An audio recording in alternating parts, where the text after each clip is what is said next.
Donc, je pense on peut déjà commencer avec une présentation ou un petit rappel de en quoi consiste Soutiens ton club. Ça peut être une bonne façon de se rafraîchir la mémoire à tous. Donc, on va lancer la vidéo. Ce sera une petite minute. Et comme ça, après, on pourra enchaîner sur la présentation. Vous êtes un club sportif? Soutiens ton club est un dispositif qui permet aux clubs de sport amateurs de bénéficier du mécénat sportif de manière simple et sécurisée.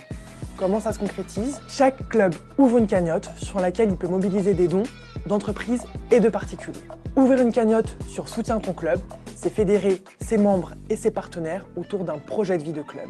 Chaque donateur, entreprise et particulier, reçoit son reçu fiscal qui ouvre droit à des avantages fiscaux en moins de 24 heures. La fondation se charge de l'opération. Elle délivre le reçu fiscal et le club n'a besoin d'entreprendre aucune autre démarche administrative ou fiscale. Soutenez la croissance des clubs sportifs locaux, ayez un impact local fort, soutenez les médailles de demain, rendez-vous sur soutienstonclub.fr.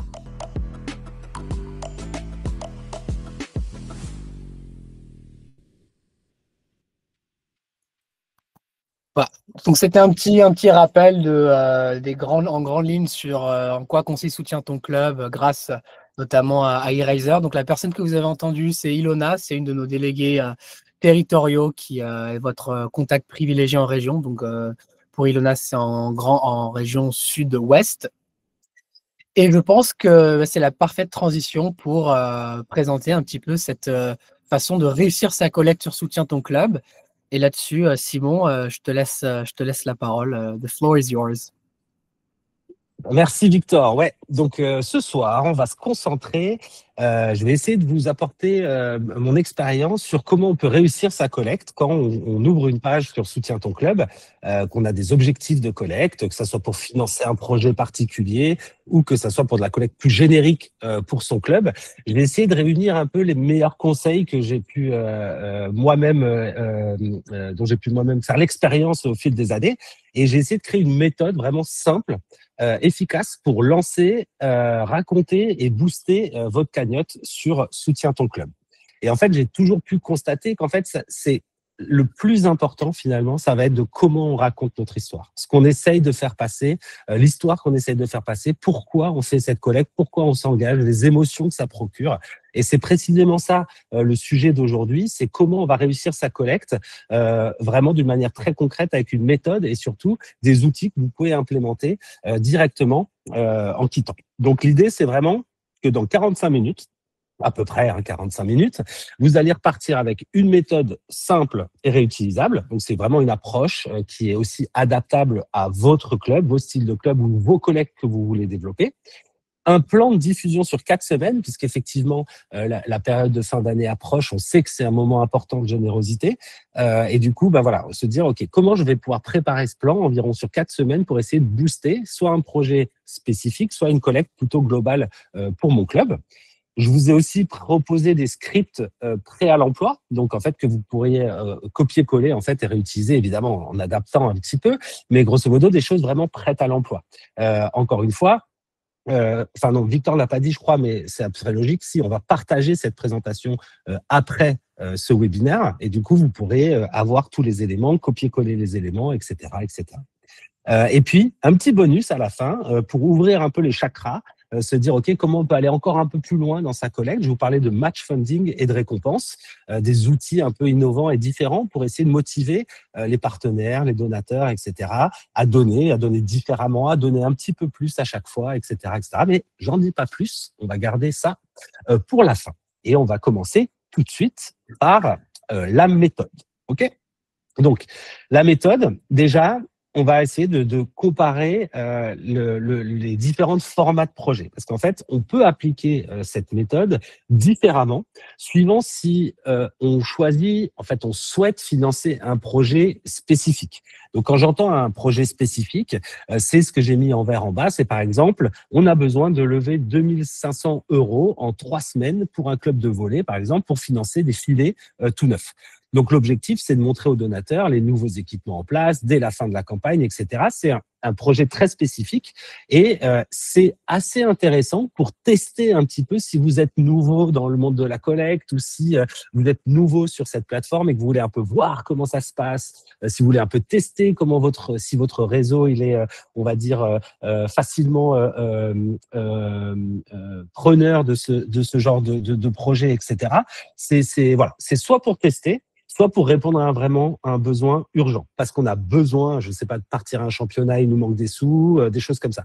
Et donc, en fait, ces projets spécifiques, en fait, ils ont la chance de pouvoir vraiment permettre aux donateurs de visualiser immédiatement l'impact de leurs dons. Pourquoi on en a besoin, c'est quoi le problème et comment on peut aider. Donc ça, ce sont les types de projets plus faciles, entre guillemets, à financer que les projets de plutôt long terme. Mais vous allez voir que cette technique, en fait, elle va s'appliquer la méthode dont je vous parlais va s'appliquer aux deux différents types de projets. Donc, le deuxième, c'est la collecte globale. Donc là, l'idée, c'est qu'on essaye d'avoir un soutien plutôt récurrent, une souplesse et une fidélisation. Donc, ça va servir, par exemple, à financer la vie du club tout au long de l'année, les frais de déplacement, les licences, etc. Et le but, c'est vraiment d'installer une espèce de relation durable avec ces donateurs qui vous soutiennent dans le temps pour que l'année prochaine, on puisse recommencer, etc. Si, comme je le disais tout à l'heure, vous êtes plutôt nouveau sur la plateforme ou commencé en collecte, je vous conseille de démarrer par un projet spécifique sur 4 à 6 semaines pour déjà créer une première accroche avec la plateforme, voir comment ça marche, etc. Et puis aussi, vous permet d'avoir une réussite visible sur la plateforme. On le sait quand on est sur une plateforme comme ça où on va collecter des sous en ligne, où on a les montants qui sont indiqués, vous avez collecté X euros, etc.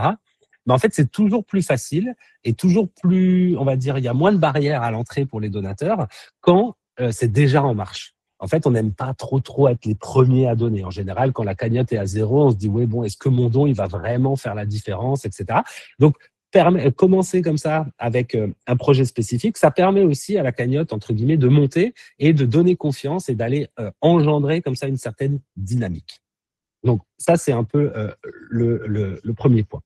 Mais dans tous les cas, il y a des éléments qui sont vrais pour tous les types de projets. Okay ? Donc, dans cette méthode, le premier élément qu'on va voir, c'est la capacité à se définir des objectifs clairs.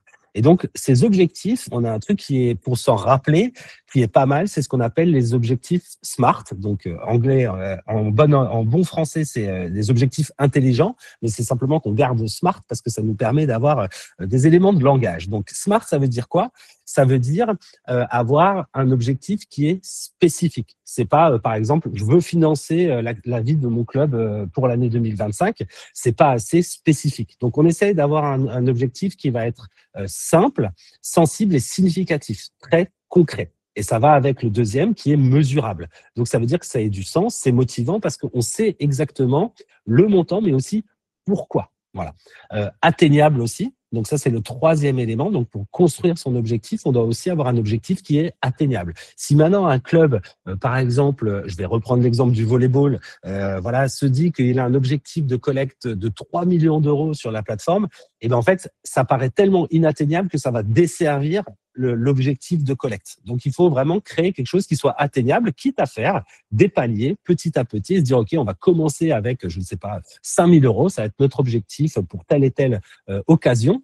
Et puis, on va faire grandir cet objectif au fur et à mesure, etc. Et vous pourrez tout à fait atteindre 3 millions. C'est pas le problème d'atteindre 3 millions, mais c'est de créer un objectif qui est cohérent avec la proposition que vous allez faire.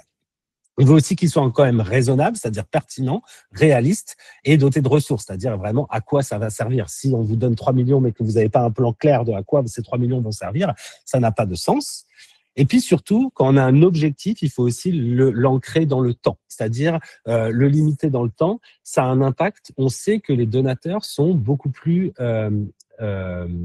réactifs quand il y a une notion d'urgence. Ça ne veut pas dire qu'il faut faire une collecte qui dure 2 jours, c'est pas ça du tout, mais c'est de se dire, OK, si c'est vraiment, on n'a pas de date de fin, on ne sait pas jusqu'à quand c'est, etc., et ben en fait, il n'y a pas de sentiment d'urgence. Donc, je suis un donateur, je dis, OK, bon, je n'ai pas trop le temps aujourd'hui, pourrait très bien faire un don demain, et puis demain, il oublie, et puis il passe à autre chose. La vie, on sait tout ce que c'est, on a plein de choses à faire dans la vie. Et du coup, ce sentiment de, voilà, on a 1 semaine pour faire ça, 4 semaines pour préparer ci, il y a un objectif clair, mesurable, atteignable, etc. On peut y arriver tous ensemble. Et ben, en fait, ça fonctionne. Et en fait, dans toute cette présentation, finalement, il faut s'imaginer que cette collecte, c'est comme votre équipe. Cette cagnotte, c'est comme votre équipe. Vous êtes le coach de cette cagnotte et vous allez lui mettre des objectifs qui sont spécifiques, mesurables, atteignables pour vraiment, on va dire, mettre la cagnotte dans un bon mental de gagnant et d'aller au bout. Donc là, je vais prendre quelques exemples. Ok. Donc des choses qu'on peut faire qui sont très faciles à faire chez vous. Voilà, l'exemple d'un bon objectif, ça peut être par exemple de dire on doit collecter 3 000 € en 4 semaines et ça va nous permettre de financer un ballon de match. Alors, vous m'excuserez, un ballon de match à 3 000 €, c'est peut-être très cher. Je n'ai pas toutes les connaissances des prix des ballons, etc. Mais c'est juste pour illustrer un propos. C'est un objectif qui est clair, tangible et atteignable pour un club de taille moyenne. Donc, on peut tout à fait y arriver. Et là, tout le monde va rentrer dedans, que ce soit les membres du club, les partenaires, les donateurs, les familles de joueurs, etc., etc. On peut s'identifier et se projeter à l'intérieur de cet objectif et c'est donc vraiment ça. On peut aussi aller essayer de se dire, OK, quel est le don moyen qu'on va viser? OK. Par exemple, entre 25 et 45 €, c'est une somme. En plus, il y a la déduction fiscale qu'il faut vraiment mettre en avant dans vos communications. C'est des montants de dons qui sont tout à fait atteignables. Et évidemment, quand on est une entreprise, on peut monter beaucoup plus, mais pour un particulier qui va donner entre 25 et 45 €, c'est tout à fait atteignable. Hein. Pour rappel, un particulier qui donne 50 €, ça va en réalité lui en coûter 17 après les déductions d'impôts. Donc, c'est quelque chose qu'on peut tout à fait donner. Et donc, l'objectif, c'est toujours de dire, OK, j'ai un premier cercle de 100-150 personnes qui représentent donc les membres, la famille, les proches du club, etc. Ce sont souvent les premiers à donner. OK. Donc là, je me dis, OK, le don moyen, je vais essayer de le viser entre 25 et 45 €. J'ai à peu près 150 personnes. Donc, je peux faire des rapides règles de calcul. Donc, par exemple, on se dit, OK, je vais à peu près avoir entre 10 et 20% des gens qui sont entourés de ce club-là qui vont me faire un don. Et j'ai un don moyen d'à peu près 35 ou 45 €. Et ben, ça me permet de créer un objectif réaliste. Je sais que je vais y arriver. Hein. Si on prend un exemple, voilà, un club de 600 membres, par exemple, si on se dit qu'avec 10% de participation à 30 €, eh ben, on se donne un objectif de 1 800 €, c'est tout à fait atteignable. Ok, c'est vraiment même un objectif plutôt facile. Mais il faut penser long terme. C'est-à-dire que quand vous avez un projet et que vous dites, OK, j'ai un objectif de 1 800 €, si vous l'atteignez très facilement, rien ne vous empêche d'aller après monter cet objectif. Genre, vous avez été tellement généreux, on a collecté ces 1 800 € en 1 semaine, c'est super. Et si on rêvait plus loin, et si on se disait qu'en plus des ballons, on allait faire les filets, allez, on monte l'objectif à 2005 et ensemble, on va y arriver. Et ben, tout ça, en fait, on fait monter petit à petit. Moi, pour la petite anecdote, je suis en train de me mettre au running, par exemple, parce que j'ai eu la très bonne idée de m'inscrire au semi-marathon de Paris au mois de mars. Et moi, je ne suis pas du tout un coureur. Mais je me suis inscrit sur une application qui m'aide à m'entraîner. Voilà. Et le coach, il est vraiment comme ça. C'est-à-dire, on fait palier par palier. On s'entraîne, on se met un objectif atteignable et on avance petit à petit et on va pouvoir atteindre cet objectif. Et en tout cas, pour moi, ça marche pour l'instant. Et en fait, on peut appliquer exactement les mêmes choses sur la collecte. OK? On fait du bon sens et on se dit, OK, on va aller faire quelque chose de simple, efficace et droit. Et avec ces petits outils-là, ça vous permet de vérifier si vous êtes dans le vrai ou pas. Donc, une fois qu'on a trouvé nos objectifs, etc., l'idée, c'est de créer une page pour son club, une page qui convertit, c'est-à-dire qui va donner envie aux gens. Et là, on va entrer dans la phase de ce qu'on appelle en anglais, encore une fois, désolé pour l'anglicisme, le storytelling, donc l'art de raconter des belles histoires. Et en gros, donc une page qui convertit, c'est quoi? C'est un titre qui est tourné autour de l'humain. C'est-à-dire qui est autour de l'émotion, qui montre le but de la collecte et parle immédiatement à la communauté. Un exemple, c'est des ballons pour nos U12 avant les régionales. C'est clair, c'est concret, et en fait, on sent que ces U12, ils en ont besoin pour aller au tournoi régional, et du coup, on va avoir envie de les aider. Okay. Ensuite, le pitch, c'est-à-dire on va expliquer le besoin, les obstacles qu'on rencontre et les échéances. Et vraiment, il faut que ça soit court, simple et efficace. On n'a pas besoin de faire de trop longues pages, etc., parce que les gens en principe, sur Internet, ne lisent pas vraiment. En fait, on dit qu'ils scannent les pages, c'est-à-dire qu'en gros, ils vont arriver sur la page et ils vont passer 2 ou 3 secondes à vraiment regarder et puis tout de suite, ils vont être intéressés ou pas intéressés. Et donc, dans ces 3, 4, 5 secondes d'attention, il faut qu'on ait le déclic et du coup, il faut être court et efficace. À droite, j'ai pris un exemple d'un club qui est sur la plateforme et en fait, ce qu'il dit est très bien. On explique grâce à vos dons à quoi ça sert, qui on est, comment on le fait, et ça, c'est super. Mon seul conseil, ça aurait été de raccourcir un peu et puis de le mettre un peu plus punchy. Mais en tout cas, le but, il est là, l'émotion est là et ça marche. OK ?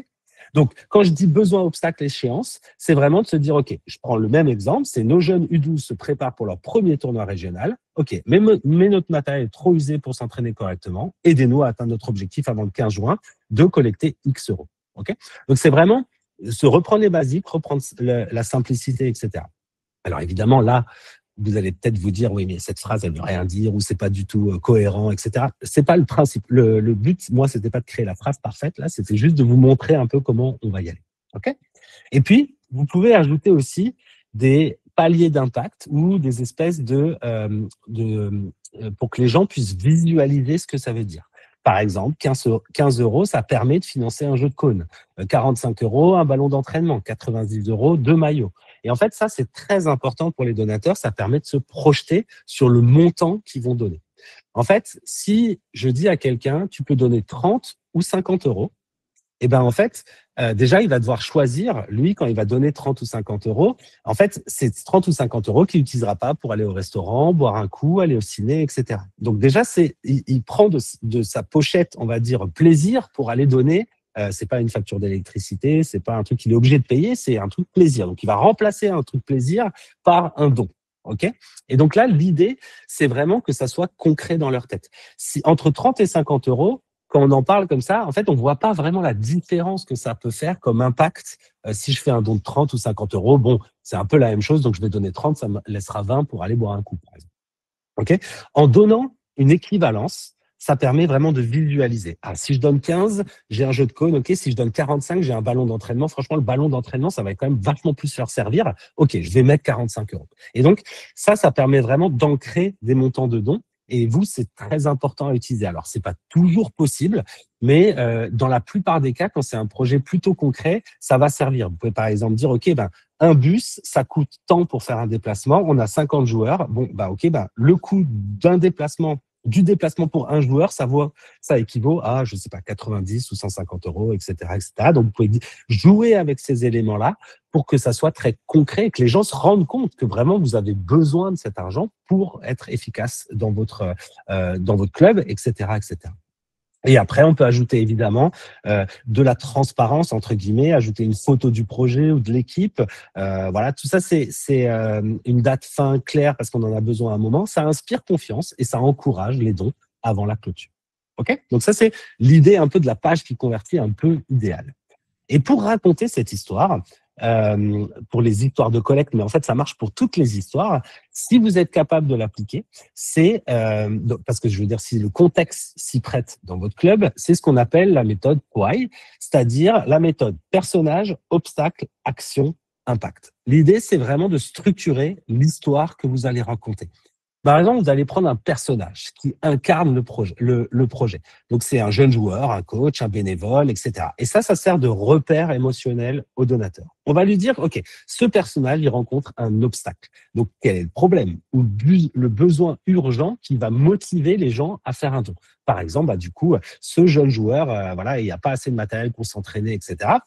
C'est pas du misérabilisme, ce que je dis, c'est juste concrètement, on n'a pas le matériel pour être au niveau qu'on veut, par exemple. Et donc, on a un personnage, un obstacle, ça donne de la tension et ça donne de l'empathie. On a envie d'aider cette personne. Et du coup, qu'est-ce qu'on fait en tant que club pour relever ce défi? On organise une cagnotte. C'est pour ça qu'on a, par exemple, c'est pour ça qu'on a créé une cagnotte. On a besoin de financer ça, etc. Et donc, ça montre que le club, il s'engage, il agit pour ces jeunes, pour ces plus âgés, pour les gens qui, vraiment, il s'engage, il est là. OK ? Et quel impact ça va avoir ? Eh ben, ça récompense, c'est-à-dire récompense émotionnelle du donateur, c'est-à-dire OK, on lui dit tout de suite, si tu fais ça, eh ben, on va pouvoir organiser ce tournoi, on va pouvoir aller défendre notre titre à tel championnat, etc. Ou tout simplement, on va pouvoir s'entraîner dans des bonnes conditions humaines. Donc voilà, ça n'a pas besoin d'être complètement, enfin voilà, on n'est pas Hollywood, mais il faut que ça soit concret, réel et que ça parle aux gens. Donc là, par exemple, on peut avoir un exemple que j'ai un peu embelli comme ça, mais c'est voilà, c'est Lina, 11 ans, qui rêve de participer à son premier tournoi régional. Sans nouveau ballon, l'équipe peut plus s'entraîner. Donc on lance une collecte pour financer l'équipement. Et grâce aux dons, on va partir enfin au tournoi. Voilà, c'est un résumé. Vous devrez l'adapter évidemment, mais ça permet aux gens vraiment d'avoir un repère, une personne qu'on va aider, de donner de l'attention. On a besoin de ça, de proposer l'action et de montrer l'impact que ça va avoir. Et ça, c'est typiquement le type de message qui libère la générosité des gens. Voilà. Évidemment, il y a des erreurs à éviter dans nos messages, tout simplement. Le premier, c'est d'être trop long. C'est ce que je vous expliquais avant. Les visiteurs, quand ils lisent, etc., je ne sais plus, il y a un nombre qui est sorti sur le nombre de messages qu'on reçoit par jour entre les publicités, la radio, la télé, les coups de téléphone, etc. Mais c'est des milliers de messages par jour. Donc, on décroche très rapidement. Donc, on veut un texte concis, qui garde l'attention et qui facilite la lecture, et notamment penser au mobile. Parce qu'en fait, quand vous utilisez la plateforme et que vous allez partager la page de votre collecte, de votre cagnotte avec vos proches, 80% du trafic sur toutes nos plateformes arrive sur mobile. Donc, pensez bien que sur mobile, quand on a beaucoup de texte, ça nous fait défiler. Donc, soyez court et précis. Et puis, soyez pas trop abstrait. On parle d'histoire, de personnes, de situations concrètes, mais pas d'abstrait. Il faut aussi éviter, si on peut, de ne pas mettre de visage. La collecte, c'est autour de l'humain. On a envie d'aider quelqu'un. Et le club, on a envie d'aider le club, mais en fait, derrière le club, c'est les gens qui font le club qui sont importants. Donc, vraiment, une photo de l'équipe, même des bénévoles, des parents. Enfin, ça peut être plein de choses, mais vraiment, essayer d'humaniser un peu ça. Et puis, le dernier point, je l'ai déjà expliqué, mais c'est important. L'erreur, c'est de pas avoir d'échéance. Parce qu'en fait, s'il n'y a pas d'échéance, il n'y a pas de pression, entre guillemets, de temps.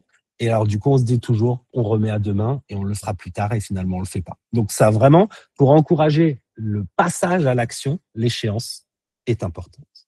Donc, là, on va maintenant parler sur la deuxième partie, qui est un plan de diffusion sur 4 semaines.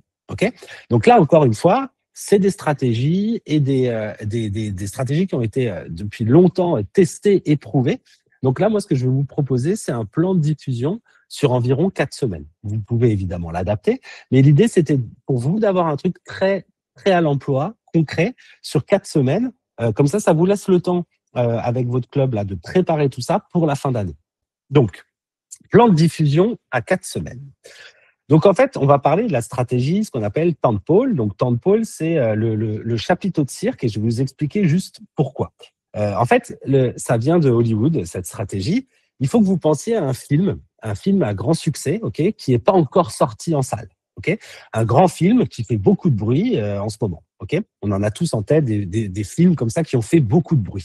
Et en fait, le film, il s'agit d'un film en général dont la réalisation a déjà probablement coûté beaucoup d'argent. Et il y a fort à parier que le studio qui l'a produit s'attend à en tirer un bénéfice assez important. Et c'est exactement la raison pour laquelle les producteurs veulent que vous soyez informés des semaines, voire des mois avant la sortie générale du film. C'est-à-dire, ils ne vont pas attendre que le film sorte pour commencer la publicité. Ils vont faire des teasers, ils vont aller sur les plateaux télé, les acteurs, etc., pour faire monter un peu la sauce, faire monter un peu la pression pour que le jour de sortie, boum, ça marche et ça soit parti. Et ben, c'est exactement la même chose pour la collecte. On va en fait créer un lancement, des paliers intermédiaires, un moment clé, un sprint final et un grand merci à la fin avec les applaudissements. Donc aujourd'hui, on fait beaucoup d'analogies avec les films, mais c'est vraiment un peu ça. Donc voilà, le tentpole, c'est le chapiteau. Donc je suis désolé, la stratégie s'appelle comme ça. Donc j'aurais pu la traduire, mais j'ai décidé de la laisser dans ce stade-là. Et donc, en fait, pourquoi c'est clé? Parce qu'en fait, à chaque pic, on va relancer la visibilité de la campagne, on va raviver la motivation des donateurs et on va en attirer des nouveaux. Donc, il y a 5 temps forts à planifier. Le lancement, les paliers intermédiaires, un moment clé, l'apothéose, le clou du spectacle, le sprint final et le grand merci. Donc là, on va mettre ça vraiment en pratique. Donc, en gros, sur la première phase, c'est le lancement. On va faire un teaser et puis un visuel fort pour annoncer le projet. avec un premier message WhatsApp au réseau très proche. L'idée, c'est un peu comme quand on va peler un oignon. Quand vous allez lancer une campagne, une collecte, une cagnotte autour de vous, auprès des réseaux, une des erreurs qui est faite souvent, c'est que dès que la campagne est en ligne et qu'elle n'a pas encore collecté de sous, on va envoyer au plus de monde possible. Et en fait, ça, c'est un peu une erreur parce que vous avez des gens avec qui sont très proches du club et qui, eux, vont faire un don quoi qu'il arrive. Et puis, vous avez des gens qui sont plus éloignés du club. Et ces personnes-là, en fait, s'ils arrivent sur une page où il y a encore 0 € collecté, etc., vous allez avoir beaucoup plus de mal à les mobiliser. Donc, l'idée, c'est vraiment de se dire, OK, on fait par étapes. Donc, au lancement, annonce du projet, premier message à un réseau très proche où on sait qu'ils vont nous suivre et qu'ils vont aller faire un don, etc. Puis, on va faire un palier intermédiaire. On va commencer à remercier les donateurs, partager une photo ou un chiffre clé, par exemple, si on a déjà atteint un pourcentage de l'objectif, etc., etc. Et puis après, on va avoir the événement, quoi. Donc là, on va relier la collecte à la vie du club, afficher le QR code au stade, prendre des photos pour alimenter les posts, vraiment du visuel, du réel, de l'humain, etc. Et puis après, on va faire un sprint final, par exemple, avec un compte à rebours, J-3, J-2, il nous reste tant et tant de temps pour encore collecter plus. Allez, c'est le moment de donner, etc. Et là, vous allez élargir au maximum à toutes les personnes que vous connaissez. Donc, on commence avec le réseau très, très proche, amis, famille, membres du club. On élargit un petit peu avec des partenaires, des connaissances, des gens qui se baladent, qui viennent voir le club, etc. Et puis, on va élargir encore plus, où là, on va demander à tout le monde, eux-mêmes, d'aller prendre leur petit stylo, d'écrire une carte aux copains, d'aller partager sur les réseaux, etc., etc. Mais quand le projet est déjà monté en sauce, quoi, voilà. Et puis, la fin, on va remercier, clôturer avec de l'émotion, des photos d'équipe, le message de gratitude, montrer comment on a pu du coup avoir ces filets ou ces ballons, qu'on a pu aller au régional, que tout ça c'est grâce à eux et qu'on les remercie et que voilà, grâce à eux on a été plus fort et on a été plus loin et ça c'est magique. Voilà. Je m'emballe un petit peu, je parle beaucoup, mais c'est vraiment, en tout cas dans l'idée, c'est ça, c'est de créer une vague qui va vous permettre en fait d'articuler et de, en fait, comment dirais-je, d'aller organiser votre communication petit à petit sur 4 semaines pour atteindre votre objectif. Voilà. Donc, un calendrier type en 4 semaines. Donc, semaine 1, on est sur le lancement. Okay, donc, l'idée, c'est vraiment de rythmer votre collecte comme une saison sportive, encore une fois. Chaque semaine apporte un nouveau match à jouer, une nouvelle occasion d'en parler, et même les petites actualités entretiennent une dynamique, et donc on avance. Donc, première semaine, le lancement. Annonce officielle. Objectif, 30%. Donc ça, c'est notre objectif. On se dit, on veut aller collecter 30% de notre objectif global. On publie une vidéo, un visuel, on envoie un premier message à un groupe très serré de gens et on partage le lien dans les groupes d'adhérents, par exemple. On peut même peut-être créer un mini événement de lancement en interne autour d'un coup à boire, etc. On va donner, par exemple, des affiches avec des QR codes. On va aller un peu galvaniser tout le monde pour se mettre dans cette mécanique en fait de cagnotte. Semaine 2, on va aller élargir et on va aller voir les entreprises et la presse locale. Donc, on va essayer peut-être de contacter 3 partenaires potentiels, des sponsors, la mairie, des commerçants, enfin, n'importe où, voilà. On va poster un article ou un témoignage dans la presse locale si on peut. Et en fait, pour info, je pense que vous avez déjà expérimenté ça aussi, mais la presse locale est très friande de ce type d'activité, genre on a besoin de collecter X pour sauver le club, ou pour les permettre d'aller en tournoi ou pour rénover les filets, etc. Mais elle est très preneuse si et uniquement si vous avez fait un bon storytelling. C'est-à-dire dire juste on contacte la presse, oui on a besoin de changer les filets, est-ce que vous voudriez pas faire un article, ça ne marchera pas. Par contre dire contacte la presse, on a créé une cagnotte, je vous partage le storytelling, on a besoin d'emmener notre équipe en tournoi régional, pour ça il faut qu'ils s'entraînent, on a besoin de ça, on ne veut pas être relégué. Enfin, voilà, on peut imaginer, il y a plein de scénarios possibles dans votre situation, donc il faut adapter à votre situation. Mais c'est vraiment, quand vous avez un bon storytelling, la presse, elle va vous suivre. Et là, on se dit, OK, semaine 2, on doit franchir les 50%, attirer de nouveaux donateurs. Et puis en semaine 3, on va se dire, OK, maintenant on va impliquer vraiment les gens du club. Et ça, c'est, on le sait, la seule vraie manière de faire de la collecte pour les clubs, c'est aussi d'impliquer directement les gens qui sont dans ce club. Donc, par exemple, les joueurs. On va mobiliser les plus jeunes, on va créer un challenge participant. Par exemple, on fait 200 passes, pour collecter 200 €. 100 pompes égale 100 €, ce genre de choses. Et on fait une petite vidéo courte et fun du défi. Par exemple, on dit, OK, faites des dons. Si on collecte 100 € de dons avant demain soir, l'équipe des jeunes s'engage à faire 50 pompes. Et ben ça marche super bien parce qu'en fait, ça fait rire. Les gens, on a envie un peu de les challenger. Et en fait, on a aussi une contrepartie en quelque sorte, mais très humaine, très émotionnelle, très dans l'émotion. Ouais, si on est un parent, par exemple, moi, ça va me faire marrer de voir mon fils devoir faire 100 pompes parce que j'ai mis 40 € de dons pour qu'il puisse, qui sont déductibles, encore une fois, pour aller faire ce challenge. Donc tout ça, ça, en fait, ça humanise et ça rend ça vivant. Voilà. Et puis, il y a le sprint final. Donc là, on active le compte à rebours, J-3, J-2. On met en avant les paliers récents. On remercie publiquement ceux qui ont déjà donné. Ça incitera les autres. On leur propose d'aller en parler autour d'eux, etc. Et en fait, on clôture avec un message collectif de remerciement. Ça peut être une photo, une petite vidéo. Voilà, ça peut être plein de choses. Ça n'a pas besoin d'être. Il faut que ça soit authentique et simple. Et c'est ça qui fonctionne. OK ? Donc ça, c'est voilà. 4 semaines, vous pouvez faire ça. C'est très, très simple. Je vais vous donner des exemples. Enfin, là, je ne vais pas tous les lire parce que ça serait un peu redondant pour vous. Et puis, vous aurez, du coup, encore une fois, je répète, ces slides, cette présentation envoyée par email. Mais par exemple, au lancement, c'est des posts, par exemple, sur WhatsApp qui vont dire, OK, c'est parti, soutenez nos U12 pour leur premier tournoi régional. L'histoire autour de ça, on peut faire une story aussi qui va être coulisses de l'entraînement, le QR code à scanner qu'on va partager. L'email, ça va être un message du président annonçant le lancement de la campagne, l'objectif, etc. Voilà, sur la presse locale, on va avoir des éléments, les défis des joueurs et les sprints finales. Donc là, je vais pas tous les lire, mais voilà. Ce qu'il faut comprendre aussi, c'est on a les messages, mais on a la façon dont on va diffuser ces messages. Et donc, ce qui est important, c'est aussi d'utiliser les bons canaux de communication avec les bons formats. En fait, le bon mix, c'est d'allier la proximité et la visibilité.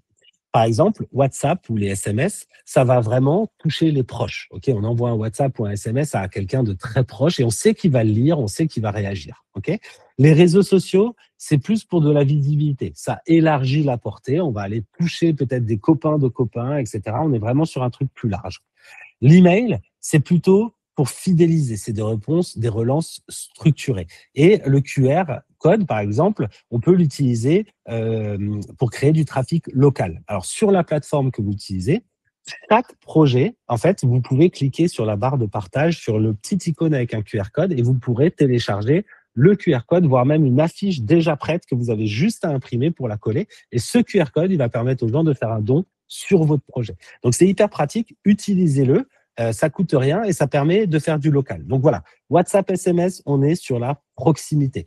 Les réseaux sociaux, on est sur l'élargissement de la cible. L'email, on est sur quelque chose de structuré où on donne des éléments très concrets, factuels, un peu travaillés, etc. Et puis, on veut aussi aller faire du local. On va afficher des affiches, c'est super. On va aller coller des affiches avec des QR codes si possible au club pour faire du local. Donc voilà, donc on peut, sur le WhatsApp, on va être SMS, on va être vraiment sur des messages courts, personnels, chaleureux. Donc c'est vraiment pour le premier cercle. Salut, on lance une collecte pour nos U12. Si tu peux donner 10 € et partager à 2 proches, ce serait vraiment super. Voilà le lien. OK ? Les réseaux sociaux, ça va être plutôt grâce à vous, on a déjà collecté 30% ou 50%. Allez, continuez à partager, à donner, on a besoin de vous, etc. Donc là, on va aussi mettre des photos, on va mettre des visages, des gens derrière, etc. Et on peut faire 2, 3 posts par semaine ou par match. Il n'y a pas de limite. Les réseaux sociaux, on consomme du réseau social, donc on peut en mettre plus, il n'y a pas de souci. Il ne faut pas envoyer 3 WhatsApp par jour. Mais par contre, vous pouvez faire 2 posts sur les réseaux par jour, il n'y a aucun problème. Et puis pour les emails, là, c'est un peu maintenir le lien, rassurer les donateurs. On a l'annonce officielle de la collecte, donc c'est validé par le club. On va donner des actualités ou des défis en cours et on va faire un appel au sprint final, par exemple. Plus que 3 jours pour atteindre notre objectif. On compte vraiment sur vous. Là, c'est plus sérieux. C'est plus, c'est un appel plus concret. Et puis après, sur place, on va mettre des affiches. On va voir aussi qu'après, on peut parler au micro. Enfin, il peut se passer plein de choses pour faire du local. Et en fait, si on mixe tout ça au bon moment, si on réfléchit encore une fois d'une manière très, on va dire, pragmatique et rationnelle, vous allez voir, ça vient tout seul et ça fonctionne très bien. Et puis surtout, il faut ne pas avoir peur de la répétition. Mais la répétition, ça ne veut pas dire redire la même chose tout le temps. Il faut varier. En gros, la clé, c'est pas vraiment de produire plus, mais de se réutiliser mieux. Ok. Si vous avez une bonne photo, un bon message, l'idée, c'est de le décliner. Faites-en un post, une story, un email, une affiche, etc. Et les grandes campagnes ne répètent pas un message différent chaque jour. Elles racontent la même histoire, mais sous des angles différents. Ok. Donc, par exemple, il faut quand même avoir en tête qu'en moyenne, il y a que 10 à 15% des personnes qui voient un post quand on le publie. Donc, c'est pour ça, il ne faut pas avoir peur de le répéter, de le changer, etc. Mais pour ceux qui suivent vraiment l'actualité, il ne faut pas que ça soit redondant. Donc, l'idée, c'est vraiment, il faut changer la forme pour éviter la lassitude. Par exemple, si on prend un élément sur une campagne classique, on va pouvoir avoir une photo d'un joueur une fois, où on va aller capter l'émotion, la proximité. Merci à Marie pour son premier don. Chaque geste compte pour nos U12 et on met un lien. Le deuxième, ça va être la photo du coach, par exemple. Donc là, l'objectif, c'est de transmettre l'énergie, la motivation. On compte sur vous pour le sprint final, etc. Et puis le troisième, ça va être sur un parent ou un supporter, voilà, où on va humaniser la cause, voir nos enfants partir au tournoi, c'est un rêve qui devient possible grâce à vous. Merci, etc. Donc, en fait, le message est toujours un peu le même, mais on va le mixer, on va le changer, on va le travailler différemment pour que ça soit le plus efficace possible. Donc ça, c'est vraiment la technique, enfin la stratégie que je vous propose pour aller diffuser votre message. Donc dans la première partie, on a vraiment vu comment on structure notre message, qu'est-ce qu'on met dedans, etc. La deuxième, on a vu comment on allait envoyer ce message, diffuser ce message sur à peu près 4 semaines. Et encore une fois, vous pouvez le travailler. Mais vraiment, ça, c'est l'objectif. Et puis maintenant, je vais vous donner carrément des scripts à copier-coller. Donc là, les scripts à copier-coller, c'est en fait des textes. OK, sur, par exemple, WhatsApp et SMS. Là, je vous ai mis 3 exemples de ce que vous pouvez utiliser très concrètement. Donc là, vous pouvez, évidemment, il faudra l'ajuster à votre contexte, hein, mais l'idée, là, c'est vous de faire gagner du temps. Donc, ces messages qui ont été testés, calibrés pour marcher sur les canaux que vous utilisez déjà, hein, donc les WhatsApp, les réseaux sociaux, etc. Et l'idée, c'est encore une fois de ne pas essayer d'être parfait, d'être présent, régulier, humain, honnête et droit dans vos bottes, quoi. En fait, d'être comme vous êtes. Comment on appelle ça, l'intégrité, enfin pas l'intégrité, je perds un peu mes mots, je suis désolé, mais le fait d'être authentique, voilà, pardon, c'est ce qui marche le mieux. Voilà. De toute façon, soyez authentique. Du coup, sur les WhatsApp, SMS, je vous ai mis des exemples, mais aussi sur les réseaux sociaux. Hein. Voilà, parcours, post mid-parcours, post de lancement, post sprint final, si vous voulez faire une story, etc. Et puis, je l'ai fait aussi sur les emails et les annonces micro. Comme je vous disais, moi, je trouve que les annonces micro, c'est génial. À un moment, vous avez mis des affiches avec des QR pour que les gens puissent scanner et donner facilement. Et ben, en fait, ça fait partie de la vie du club, la collecte. Il ne faut pas avoir honte de parler d'argent. Et du coup, voilà, on peut le dire. La personne au micro dit, OK, vous aimez ce club, montrez-le, flashez le QR, on a besoin de vous, soutenez notre équipe. Même 5 €, ça fait la différence. Il n'y a pas besoin de faire des gros dons. Chaque don compte, etc. Et en fait, vous allez voir, ça fonctionne très bien. Faut pas avoir peur de le faire. Donc ça, c'est les scripts. Vous pourrez les copier-coller, les utiliser si vous le souhaitez. Et puis après, on va essayer de mesurer et de corriger ce qu'on a fait. OK, parce qu'on ne peut pas être tout parfait dès le début. Et puis il y a des choses qu'on va voir qui marchent dans certains clubs mieux que dans d'autres clubs. Donc il faut aussi adapter, donc mesurer un petit peu et corriger ce que vous avez fait. Hein. Par exemple, vous allez suivre en gros 4 indicateurs qui sont les plus importants. Les 4 indicateurs, le premier évidemment, étant le nombre de dons et le montant total. Donc l'idée, c'est de vérifier un peu chaque semaine la progression. Si elle stagne plus que 5 jours, ça veut dire qu'il faut vraiment relancer via un nouveau post, une mise à jour, un article, etc. Mais vraiment faire quelque chose pour pas que ça stagne. Donc c'est nombre de dons, montant total et voir la progression. Ensuite, si vous pouvez, c'est essayer de voir le taux de conversion par canal. Par exemple, combien de dons viennent de vos publications, de WhatsApp, d'email ou d'un QR code. Donc ça, vous pouvez aller analyser sur vos pages et voir aussi, faire le lien entre, OK, j'ai partagé à mon groupe WhatsApp, je vois que sur mon groupe, j'ai 20 personnes, il y en a 10 qui ont fait un don, je le vois sur la page. OK, je sais qu'il y a 1 sur 2 qui va le faire. Aussi, pour préparer mon prochain projet, je vais savoir que, par exemple, en gros, je peux compter sur la moitié des personnes qui sont présentes dans ce groupe. Hein. On va regarder aussi la moyenne des dons, surveiller le montant moyen. Si par exemple le panier baisse un peu, vous pouvez essayer d'ajuster avec un palier un peu visible. Si par exemple vous voyez que les gens donnent en moyenne 28 €, vous pouvez très bien dire OK, je vais essayer de trouver un équivalent, hein, comme les ballons, on a dit les filets, etc. Un peu plus haut, par exemple 30 €. C'est comme ça vous allez faire monter un peu le don moyen et ça va être plus facile d'aller avec un truc très concret. Ça va être plus facile d'aller atteindre votre objectif. Et puis après, vous allez regarder aussi sur tout ce qui est réseau, un peu le taux de partage, de commentaires et voir lesquels sont plus partagés. Est-ce que si je mets une photo des joueurs, ça marche mieux que la photo d'un coach? Et peut-être que dans un club, le coach, il est super célèbre et dès qu'on fait une photo du coach, les republications fonctionnent mieux, etc. Dès qu'on a un témoignage du coach, par exemple, c'est plus lu. Je ne sais pas. Ça, il faut un peu s'approprier ça, voir ce qui a le mieux marché pour réutiliser ça plus tard, tout simplement. Donc, une fois qu'on a identifié les contenus plus performants, les posts les plus likés ou commentés, les formats les plus vus, etc., on va réutiliser ces publications qui ont bien marché et on va les adapter. On va changer un peu la photo, changer le titre, un peu le message, etc. Et puis, on va réajuster parce qu'on sait que c'est ça qui marche le mieux. On va le réutiliser pour être encore plus efficace. On va aussi ajuster en cours de route. Changer l'image principale si finalement elle n'a pas l'air de capter l'attention. On peut réécrire la phrase d'accroche, parce qu'on sait toujours que c'est la première phrase. Encore une fois, ce que je vous disais, c'est que les gens scannent les sites, ils lisent pas jusqu'au bout. Ils regardent sans aller dans le détail. Donc, essayez de changer ça pour voir si ça marche un petit peu mieux.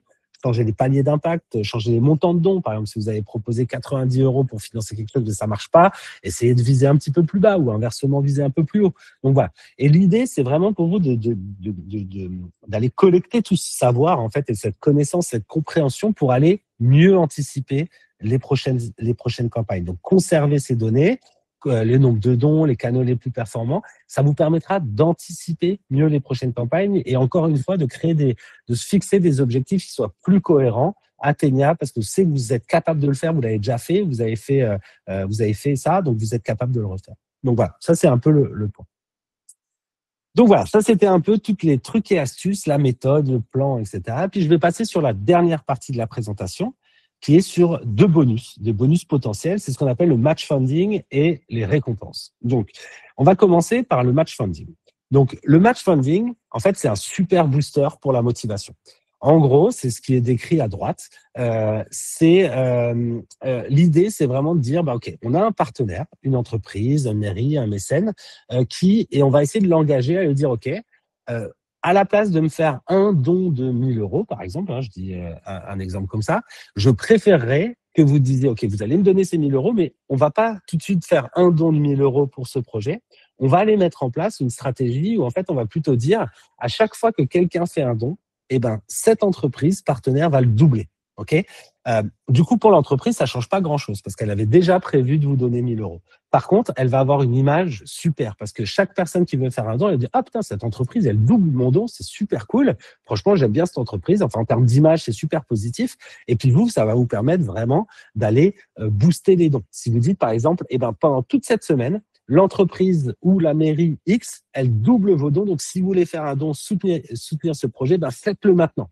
Et en fait, du coup, à la fin, l'entreprise ou le partenaire va avoir donné 1 000 € exactement ce qu'il avait prévu de donner au départ. Simplement, elle l'utiliser d'une façon différente qui va permettre à vous de booster les gens qui vont vouloir faire un don parce que c'est toujours plus cool quand on fait un don, quand on voit qu'il a été doublé. Donc ça, c'est chouette. Et puis, pour le partenaire, en termes d'image, c'est vachement plus bénéfique pour lui.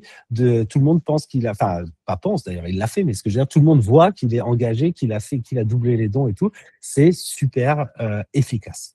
Donc voilà, on peut faire ça.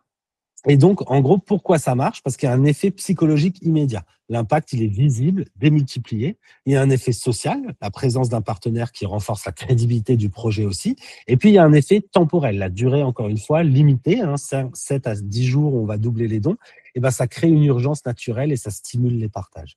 Et en plus, il y a toujours un moyen d'avoir une sortie élégante. C'est-à-dire que, imaginons même que ça ne fonctionne pas et que vous avez collecté que pas 300 € de dons, alors que le partenaire était prêt à les abonder jusqu'à 1 000, vous pourrez toujours faire une belle histoire en disant, voilà, on a décidé de prolonger exceptionnellement grâce à la générosité de ce partenaire, ou même, voilà, on n'a pas atteint l'objectif, on est clair, mais le partenaire a décidé quand même d'aller rajouter les 7 000 € pour atteindre les 1 000 €, c'est super, merci à lui, etc.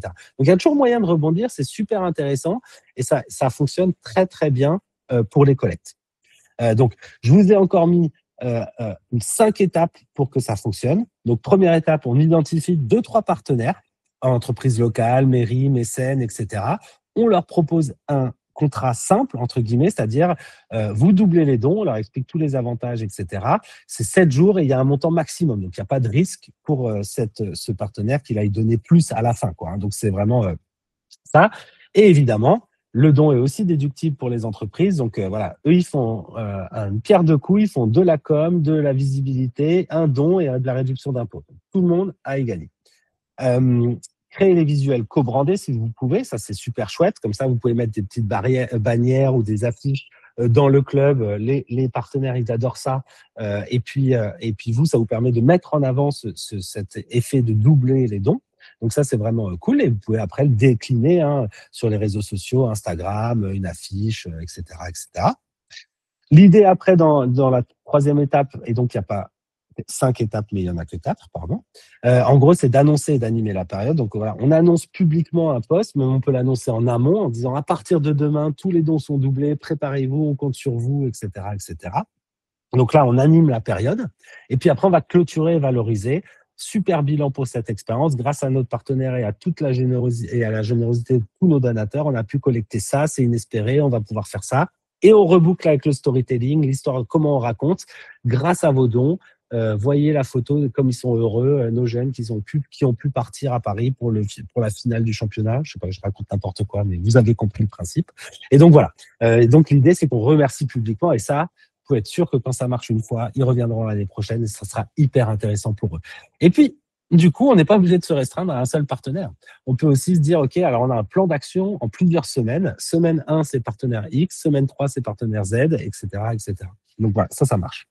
Le dernier point, le dernier outil, ce sont les récompenses. Donc, OK, on a le droit de faire des récompenses, mais je vais vous expliquer un peu dans le détail qu'est-ce que c'est. Une récompense, en gros, c'est un peu l'idée de comment on peut motiver le passage à l'action en donnant une reconnaissance concrète, une espèce de contrepartie.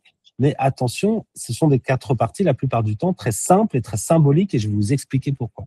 Parce que l'important, finalement, elle n'est pas dans la valeur matérielle de ce qu'on va donner, mais elle est dans la valeur émotionnelle. Par exemple, recevoir une mug avec le logo du club, en fait, c'est pas ça qui va concrètement changer leur vie, mais c'est un élément qui va les pousser un peu plus à faire un don, par exemple. OK ?